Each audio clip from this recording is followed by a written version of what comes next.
What's up you guys, welcome back to my YouTube channel. Today I'm gonna be taking you guys through the only back workout you'll ever need to sculpt that waist. I'm not gonna keep you guys hanging any longer, let's just get right into it. So we're actually gonna be starting off with a 10-minute Stairmaster warm-up just to get the blood flowing and our muscles warmed up before we hop into the main workout.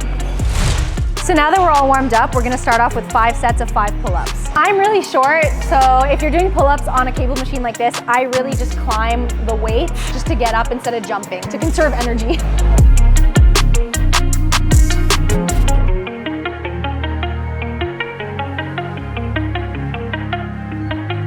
And just a tip, if you still can't do full pull-ups, you can either do these 5 sets of 5 pull-ups on an assisted machine or with a band. So the next exercise we're gonna do is barbell bent over rows, and I'm gonna explain the 2 grips that you could do barbell bent over rows.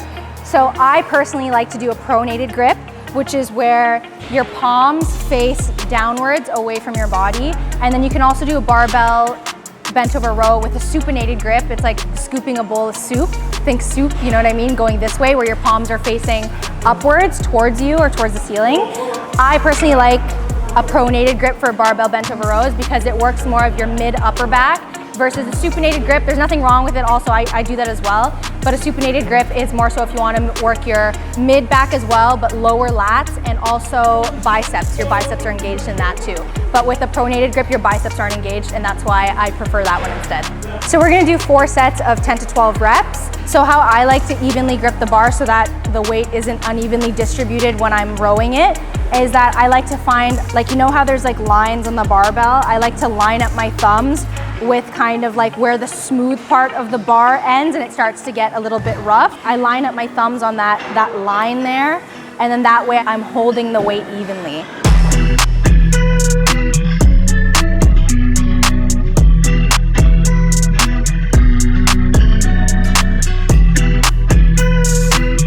All right, good news. Now that we're done all 4 sets of our barbell bent over rows, you won't need to move far. We're gonna stay in the exact same spot because we have to do 4 sets of 10 barbell conventional deadlifts. First, we gotta load on some heavier weight.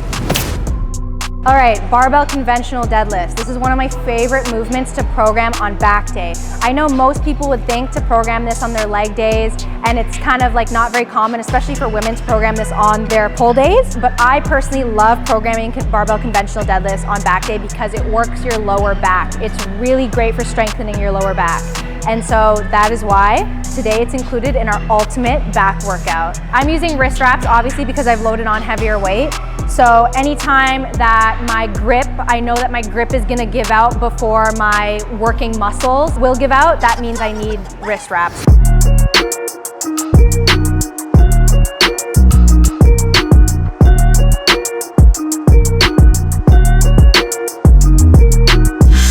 Okay, so now that we've completed probably 3 of the hardest exercises of today's workout, we only have a few exercises left, so let's get right into it.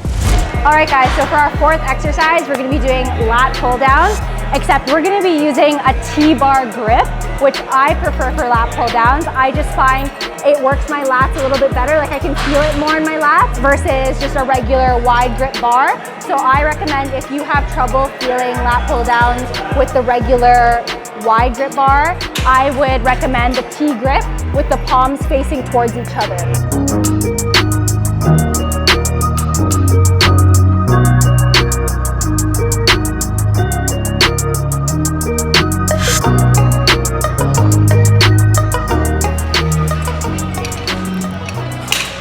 My top tip for lat pull downs is you want to drive your elbows into your rib cage. So just imagine driving your elbows into your rib cage as you're coming down.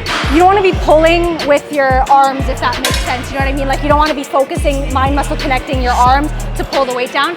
You obviously want to be like connecting your mind with your lats, and your lats are pulling it down. So when you imagine driving your elbows into your rib cage, you'll feel it that much more in your lats. All right guys, so for our 5th exercise, we're gonna be doing dumbbell single arm bent over rows, and we're gonna be doing 4 sets of 10 reps per side. I don't know if you guys have noticed, but this is already our 5th exercise, and we still have 1 more exercise after this. Most people would say that, oh, like it's good to train and do only 4 exercises. You only need 4 exercises in a workout and then you call it a day. Personally, it's not a one-size-fits-all. This is how I like to train. I like to train a little bit high volume, and that's what works for me, and that's what works for a lot of people and a lot of people that do my program. If you ever hear someone saying like, oh, you only need to do 4 exercises, you shouldn't be doing more than that, I would take that with a grain of salt and train how you like to train. If you like to train a little bit high volume, like how I like to train, then yeah, it's good. Both are great. It doesn't matter. At the end of the day, train in a way that works best for you.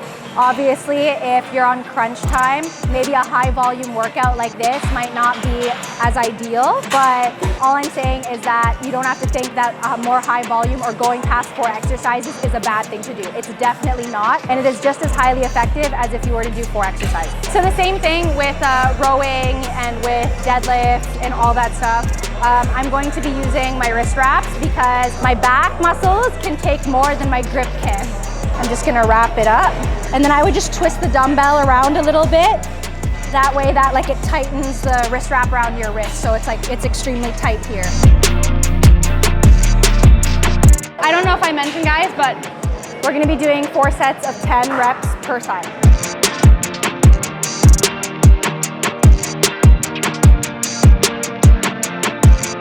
And that's it. That's it for our dumbbell bent over rows. All right guys, so for our 6th and final exercise, we're gonna be doing a superset. So we're gonna be doing 10 single arm plate loaded rows per arm. Then we're gonna superset that right into, we're gonna grab both and do a double arm seated row. Also a tip, if you don't have a plate loaded seated row, you can literally just use any seated row like on the cable machines that most commercial gyms have.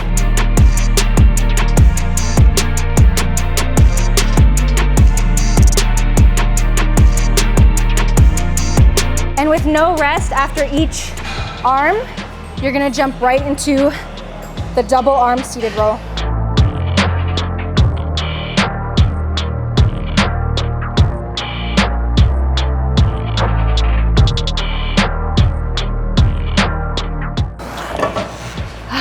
And that's the end of the only back workout you'll ever need for a sculpted waist. All right guys, thank you so much for watching. If you want to see more workouts like this, make sure to comment down below. And if you enjoyed this video, make sure you like and subscribe.